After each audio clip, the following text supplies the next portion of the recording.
Hey guys, my name is Kristan Dooley. I am the discipleship pastor at Anthem House Church in Westchester, Ohio. We're about 25 minutes north of Cincinnati. So I'm going to answer 3 questions for you today. What gets me up in the morning?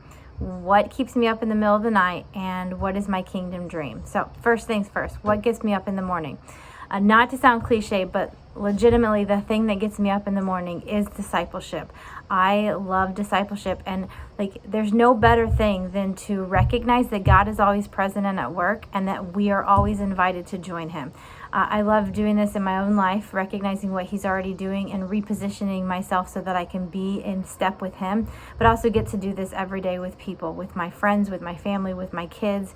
I get to recognize the presence of God in their lives, and I get to help and guide them as they figure out what it takes for them to reposition themselves and walk in step with the Spirit. And so there's no greater thing to do, because it keeps me in a place of dependency on him. It keeps me in his presence. It keeps me in step with him.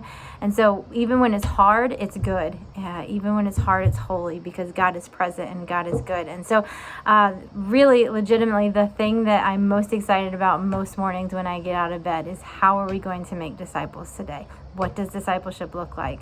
And how am I going to be blessed by it? So the thing that keeps me up in the middle of the night is definitely being a mom of 2 teenage girls. When you parent and you have babies, you lose sleep because they need you physically.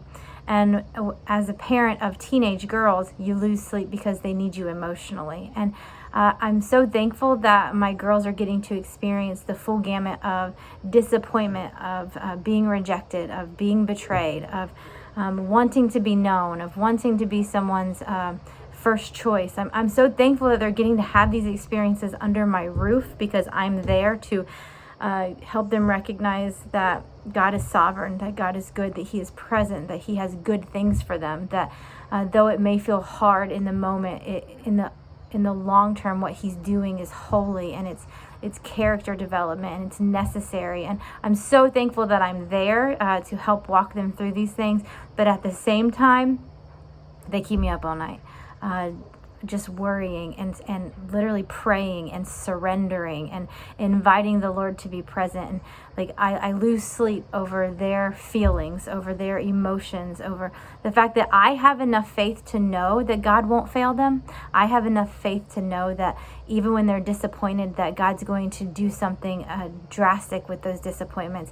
But do I have enough faith that they have enough faith to persevere through those things? And so the conflict of that, the tension of that, keeps me up at night. But also at the same time, it teaches me to trust the Father, to know that he cares more about them than I do, that he will not fail them. He will not fail me in failing them.